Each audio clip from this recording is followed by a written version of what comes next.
Hello, and welcome to another episode of Inspired Good Fat Life. And I am beyond excited about our guest today. And so I'm just going to jump in, okay? Because we have so much to talk about. It's Dr. Paula Ruffin with New Hudson Chiropractic. Okay, Yeah. New Hudson Chiropractic. I wasn't sure what the name. Just Dr. Paula's here. Dr. Yay! Paula in the Dr. house, Paula's in the house. Yes. So welcome. Thank Welcome. you. I'm so happy to finally have made it here.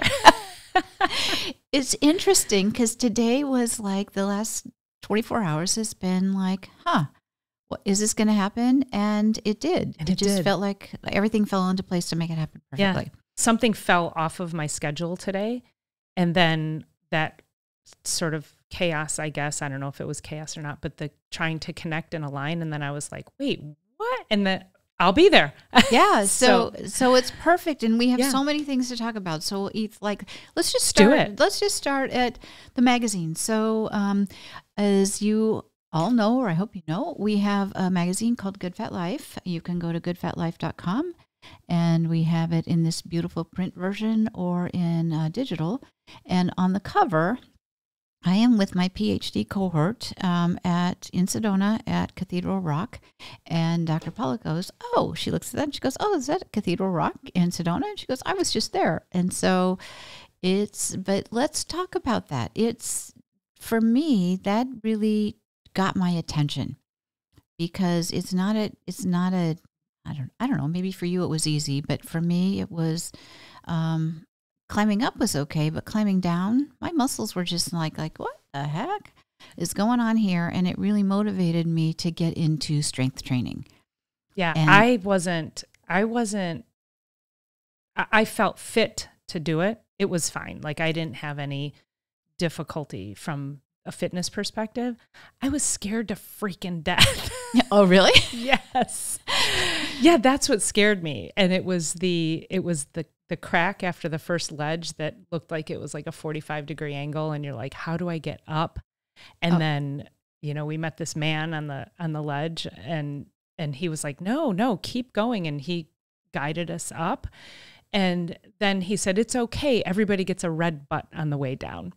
Because it's all, because everybody scales down on their butt. And sure enough, everybody gets done and, everybody has red rock all over their hiney. So that to me, it was more of but it helped me get out of my head because I was like, my 25-year-old self would have done this all day long without the fear. And then I'm trying to figure out why is my 57-year-old self, what's the fear that's sitting in me. And so then I went and I did, and there's a whole story behind it and how I got guided up there. But I feel like that this, this gentleman just appeared. He was he was the sage. I was like in a spot, I was stuck and I wasn't going to go I wasn't like stuck clinging. I was stuck just enjoying the view. And I was thinking, boy, if I just had somebody who could come and guide me. And this older man just appeared and he said, come on, let's go. Wow. And he guided us the whole way up to the spire. Right. Which is where we went. Yeah. We were standing in the same spot. Yeah. And then he said, do you want to take an adventure? I'm like, wasn't the adventure just getting here? And he said, well, you can't go back the same way you came. And so he took us down the front side of that. Okay. To come down. Okay. And it was crazy. But at that point I had already thought, no, I'm going to do this. And I was feeling safe. I was feeling safely led by him. And I was pretty proud that I was able to just break out of the fear. But also to your point, as I was doing that, there was so much gratitude coming from me because of my physical capacity and ability to do that without any problem. Because that's just how I've taken care of myself. I want to be able to do epic things. I'm not jumping out of any airplanes, but right. Bill, it was fascinating. It's so interesting because my brain says, I'm in. I am in. Whatever you say, I will do. And then it's been since COVID. I just got lazier since COVID, and it's been insidious. I didn't realize how, and I was fine. I went up and I went down, but the last couple blocks, I wasn't sure that my legs were going to hold me up. Yeah. So I too had my, my cohort guides saying, okay, give me your arm. We'll walk with you. But it got my attention. Mm-hmm. It's like, okay, I don't want to be that person as I age that is limited. That's what longevity is about. And so going back to the intention that you so kindly asked me to set. So gratitude for that. I appreciate that, because everything that I do in my practice, in my life, in how I teach people is in an effort to live your life to its greatest and teach your kids.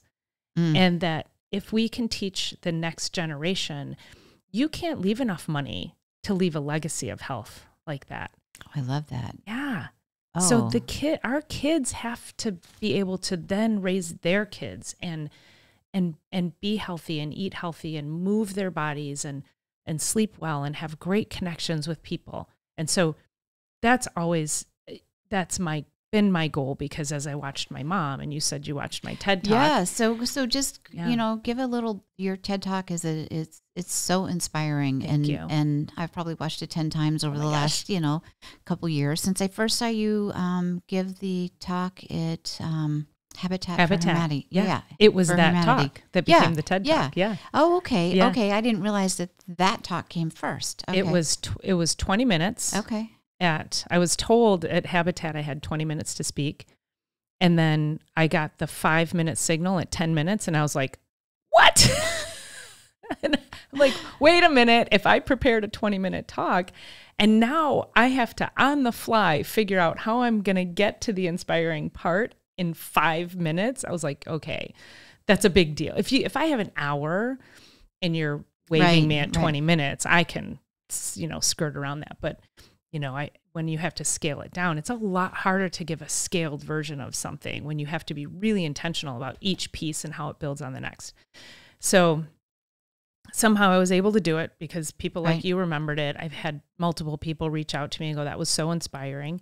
And then I did another talk that summer, and I took that same talk and I scaled it to 10 minutes. And then when I got chosen for TEDx Detroit, I was like, well, I'm going to do the same. I already know how to do it. Right. So I scaled off 2 more minutes, which was difficult. So it was just taking the same message and what it made me realize was that whatever you're trying to do is you have to learn how to be so economical with your message, economical and impactful. And so that's how I was able to just scale that back. Now I was like, what did I talk about for 20 minutes at Habitat? Because I was able to really squeeze it down and have it be really impactful in that TED Talk. Right. So it was just a great lesson in how to deliver a message that can really land, that people can then take something from. And that message was legacy. And, my mom raising us, single mom, I'm a single mom. She raised us with good habits, her kids, and then how I'm raising my daughter with the same habits. And, she's a mini me. So it's really cool to see now 3 generations. Well, we're Lebanese, so we always ate pretty healthy. It was always the Mediterranean diet. So that kind of, that filters through the family and movement. And my mom, I would sit and do Jack LaLanne with her every day. And, for anybody who doesn't know Jack LaLanne. I know Jack LaLanne, but it's so funny you mentioned that because like I was saying earlier, is because of this, right? So I started working with a trainer and we were talking about that exact thing. It's like, I'm just in awe of people who take their kids for a walk in their stroller, regardless of the weather, after dinner. Just to teach, that those are good things to do. The habits. And build those habits.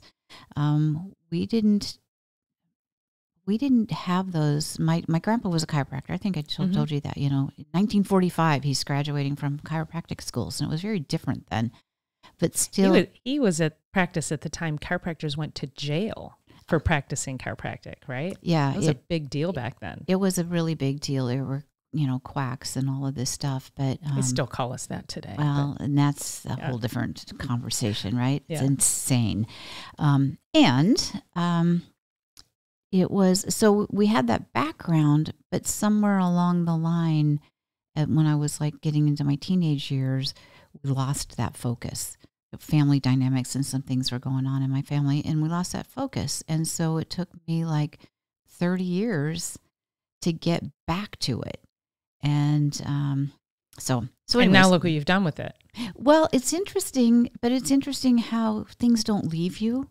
You know, it's like it was my grandpa's influence that inspired me to do Good Fat Life. I never in my million years said, oh, this is what I want to do, but somehow that's what I'm doing, right? There was a foundation there. There was a foundation, right? And you talk about that in your TED Talk about the importance of building a foundation, and it's true. It comes back. Yeah. I think about when I was in high school, and again, being raised with healthy habits, but then I was in high school and my friends got their first car and I didn't have a car. So it was, let's go to McDonald's every day for lunch. And it wasn't very long of doing that where I was like, I am disgusted. I feel horrible. I did not want to put it, the thought of eating it made me just sick to my stomach. And so I look at that and I'm like, that's how my mom raised me. I mean, so I always say, like, build the foundation, and then your kids are going to become teenagers and they're going to do their thing and they're going to go to college and they're probably going to drink too much. And, they're going to, they're pieces at 2 a.m. Exactly. They're going to do all of that. But if the foundation is strong enough, then they come through the other side shining. So that's really what you're looking for is, have you given them the tools and the understanding that then they can recognize what they're doing and then go, oh God, I really feel like crap. I probably need to go work out. Or so offering them the tools and just establishing from a very early age what it means to be healthy. And that's what creates longevity, right? And, at the end of your life, you could be one of two people, and there's, let's say you have a son, daughter, granddaughter who's getting married. Do you want to be the person sitting in the chair or a wheelchair with an oxygen tank? And you see it all the time. And you see it all the time. That's so sad. Yeah. Do you want to be that person who just has to sit on the sidelines and observe? Or do you want to be the person who's up dancing with everybody? And that's who my mom was. She was 80-something years old dancing at my nephew's wedding. So that's what you want. When you look at where do you want to be in the last 10 years of your life, and I talk about this a lot, is that the last 10 years of your life, if you say, well, I want to be dancing at my grandkids' wedding. I want to be picking up my grandkids. I want to still be walking every day. I want to be able to travel. I want to be able to live on my own. I want to be able to drive. I want to be able to, if all of that, and I've had people, I always ask my patients these questions, and many of them will say, I don't know if I'll be alive in the next 10 years based on how I feel now or based on how my lifestyle is. So if you say, I want to live to be 90, okay, then what does 80 to 90 look like? And are you on track to live that? And if not, you better change some things. And the beauty of chiropractic is that when people come in for neck and back pain, now I get to have a conversation about your lifestyle and talk and say, well, part of the reason that you're having all this chronic pain is inflammation and trauma and lack of movement and poor diet. So that's how I've built my practice, is really using chiropractic. Chiropractors are always the portal of entry for neck and back pain. But then when you come in, and some chiropractors, that's great. Like everybody practices a little bit different. I want to take care of people how I take care of myself and how I take care of my family. So, and that is looking at all of the facets of your life and helping you express as close to 100% in each of those areas as possible so that you can build a life of longevity. Live a good fat life. Live a good fat life, right. Exactly. Like yes. Right? And climb Cathedral Rock. Exactly. With people that you love being around. Yeah. And so tell me what, there's so much information out there on how to do this, eat, blah, blah, blah, blah, blah, blah, blah, blah, right? And so I just see people glaze over because it's so much blah, blah, blah. So what are some of the things that you've found that you can say or do or model where people go, oh, I can do that. Or I want to do that. Like for me, getting the glucose monitor has been huge for, and like I said, I'm not diabetic, but I could be if I didn't pay attention. Well, I think that, and I don't know enough about it, but what I do know is that anything that anyone can do that helps them understand how their body works. So how metabolically healthy are you? And people will, oh, I look good, or they'll look at somebody, oh, they look good, but maybe that thin person who looks fit is a diabetic. Maybe they have an autoimmune issue. Maybe they have cancer. Like, you don't know what's going on in what they look like on the outside. I've had a couple people recently tell me that are very fit, athletic guys that they have issues with blood pressure. And so it's a real concern. I mean, blood pressure is an issue. Right? Yeah, it's crazy. So to your point, you just don't know. You don't know. You don't know by looking at people. So my whole goal is, how do I get people metabolically healthy? But then again, it's that whole, like, that's boring, right? Right. People, Sherri, come to my office and let me help you get metabolically healthy. People are like, what does that mean? But if I start talking about, well, how's your sex drive? And are you pooping every day? Like, do you actually have a bowel movement, or is that not happening? Do you have headaches? Like, what's debilitating for you? So you start hitting those pain points in people, then have the conversation about, well, because you're not metabolically sound, and your nervous system needs to be able to communicate too. And that's the core of chiropractic. So allow the brain to open up and communicate with the body at 100%. That allows the body to start its self-healing process, which it's designed to heal itself. Yeah. Then we look at, what's the nutritional adjustment? How can we help people not use, like, candles and things that have what are called phthalates in them that are inflammatory to the brain, plastics. So again, it's just another pillar. And then the question you asked was, what are some things that I see? Right. And I think it's a multifaceted answer. So it's a matter. As it always is. I know, right? Exactly. Because people are going to hear it differently. But I distill this down to say, first of all, there's so much confusing information on the internet, as you know, right? I mean, this is, you're trying to distill information for people so that they don't, I don't want to necessarily fall prey, but they don't play like, Google gymnastics, right? So I'm going to go here. This tells me that eggs are good, but over here, eggs are bad. And I shouldn't eat this, but over here I should.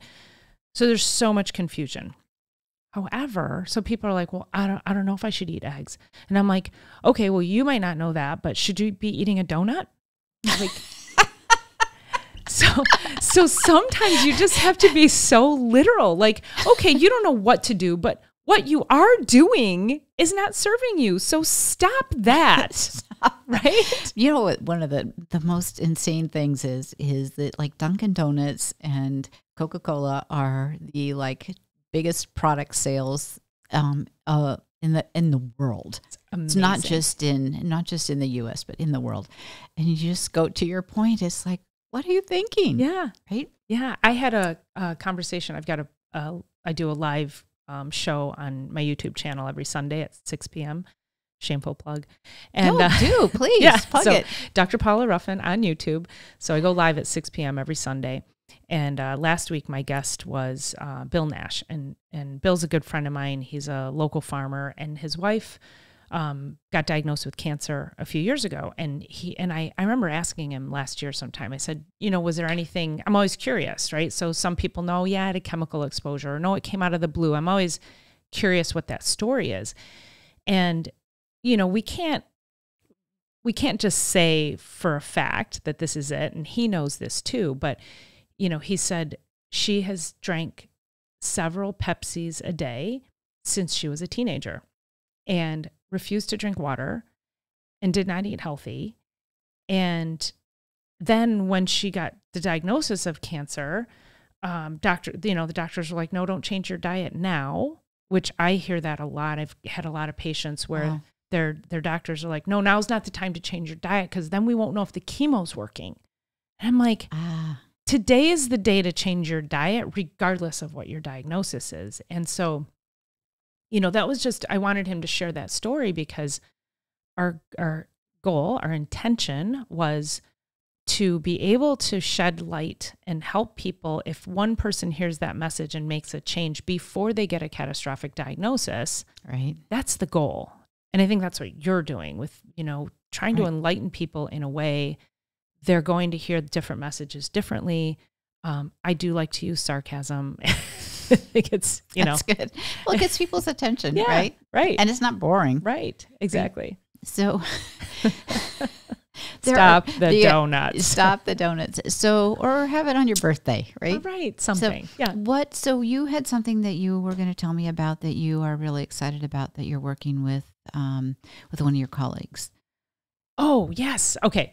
So I had teamed up with about 2 or 3 years ago. I went to New Orleans. I went to a holistic dental conference because I had teamed up with some dentists and other chiropractors.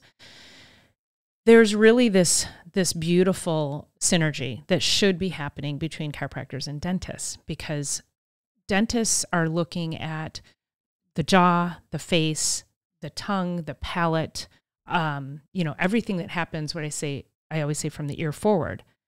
And then chiropractors are looking at everything from the ear back. So, the upper cervical, right? Okay. Yeah. And so I don't know too many chiropractors that do jaw work. I do a lot of jaw work. So I work with a lot of people who have TMJ, which is like painful clicking jaws.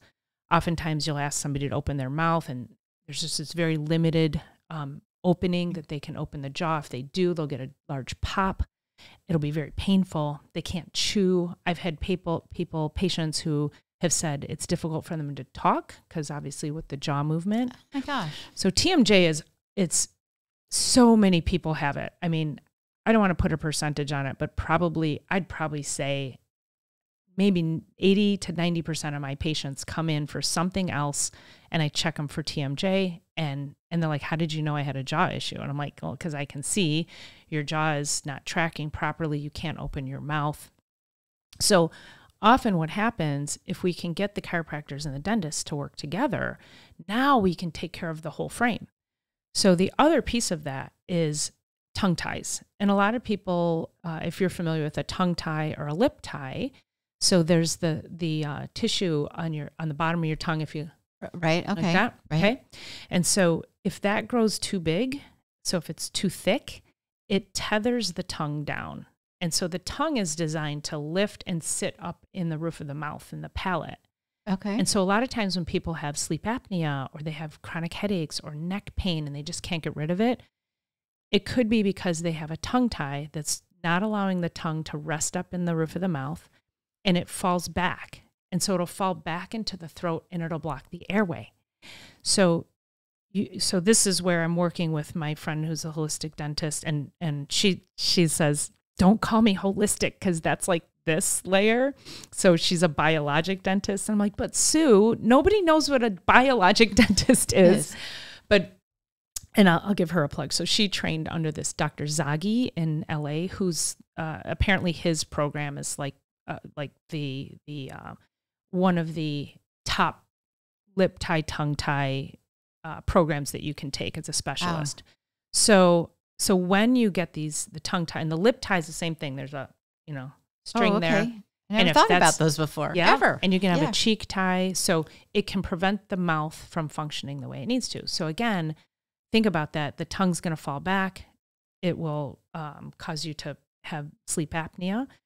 If you grind your teeth, you probably absolutely have a tongue tie because what happens is if the tongue falls back, the brain is like, I don't have enough oxygen. And so it forces you it's a subconscious thing. It forces teeth grinding to wake you up so you can take a breath.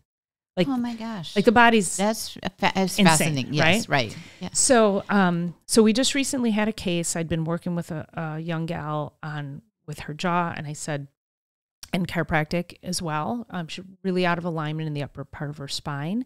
When we can get that alignment in place, we can get the jaw to track properly, but we are only getting so far with her. So I sent her to see Sue. I said, you've got a tongue tie. You need to go see Sue. So she goes out to see Sue. She had her surgery a few days ago. So it's a laser, and she just goes under the tongue and she just cuts that tissue. She numbs it up, right? But Sue, my patient, whose name I can't mention. Right, of course. Although she's all over my social media. So if you go to my social media, you'll see all the videos and the postings. So she came to me right from Sue's office. I adjusted her. I got an adjustment out of her neck that we've never gotten before. I could already see her jaw was starting to relax on her face. And then I do a pain laser, a low-level pain laser. So I did the laser on her tongue so it would come across also to hit the jaw. She had zero pain that night after having the tissue on the bottom of her tongue cut with a laser. So she came in yesterday and she's like, I can't believe how good I'm feeling. There's a video that shows her before the surgery. She couldn't touch her toes. After the surgery, she's reaching past her toes. She was able to take a deep breath. She goes, oh my God, is this what it means to breathe? And if you look at the anatomy of the tongue, so the tongue is attached to all of this fascia that goes down your body, down your spine. So if the tongue is tethered, everything else below it along the spinal cord also becomes tethered. So Sue and I are working together to create. Yeah. So this is why and if there's any dentists listening and want more information, please reach out to me, because my goal is to start to work with more dentists to start to get them to recognize this so we can help more people. Because most people think of tongue tie, lip tie in babies. And I had a young boy who had a horrible speech impediment. And I said, his tongue isn't even lifting. And I looked and I go, he's got a severe tongue tie. And his mom goes, we always thought about it. We've been to 5 different specialists and they all told us he doesn't. Oh my gosh. And so he was like 13 at the time. So we had him scheduled for a tongue tie release, and it's miraculous how it changes how people function. So, and it just makes sense, right? Makes sense when you think about it. Yeah. Oh my gosh. It's like if I said, Sherri, move your arm, move your arm. Yeah. And you're like, but my hand is stuck to the table. No, just move it. Well, you're gonna have to learn how to live life like this. Well, because you do, right? Yeah. But, yeah. Oh my gosh. Yeah. Well, I could talk. I mean, we could talk for hours and hours and hours, and so we need to have follow-up conversations. For sure, I would love it. And that just in and of itself is just fascinating. A couple things. It's so often we don't know what we don't know. We don't even know to ask the question, right? Yeah. And if we did, who would we go? Even if we've asked the question, as you say, there's not a lot of people that know how to give an answer. And I think too, that's one of my superpowers is when people come to see me. There's been plenty of people that have come to see me that I have, I collaborate with so many people in so many different arenas. And I'm like, you need to go talk to this person for this thing. I need you to go over here and get this therapy in conjunction with.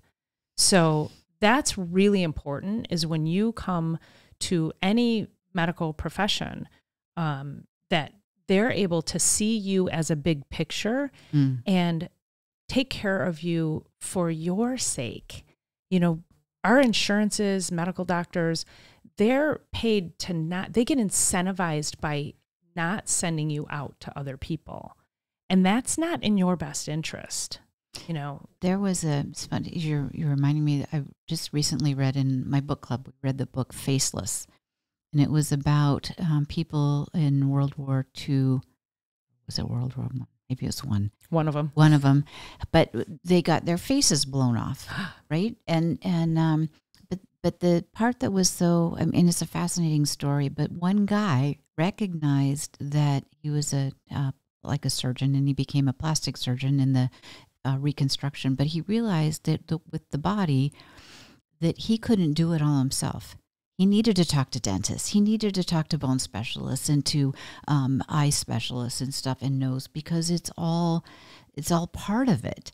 And it's a fascinating story of how the body will heal, but also of how body parts are so interrelated. Yeah. And the collaboration. And the collaboration. Right? And it was for the benefit of the patient. And it was a beautiful story of that collaboration and how it wasn't about him or his work. It was like, how could he bring a team of people and all their expertise together to help the patients become their best selves? Yeah. And that's beautifully said. And that's really how I think every healthcare provider should be operating under that premise.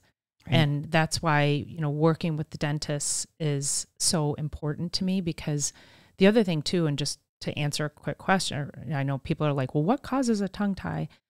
That is in utero. That is because mom and dad's DNA is not functioning the way it needs to, because they are not metabolically and nutritionally sound.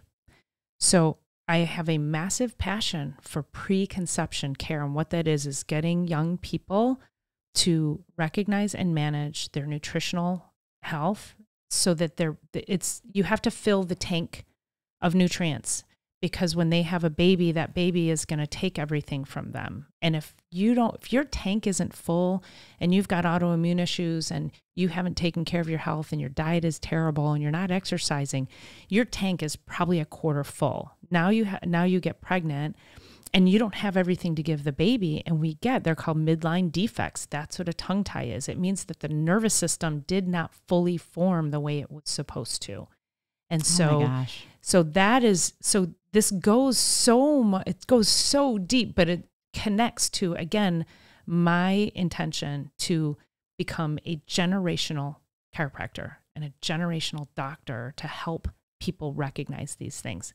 Fill that nutritional tank, get your nervous system checked, be fully sound, and have your body in a complete place of self-healing in all facets, so that you can deliver that to your children and they can deliver it to the next generation after that.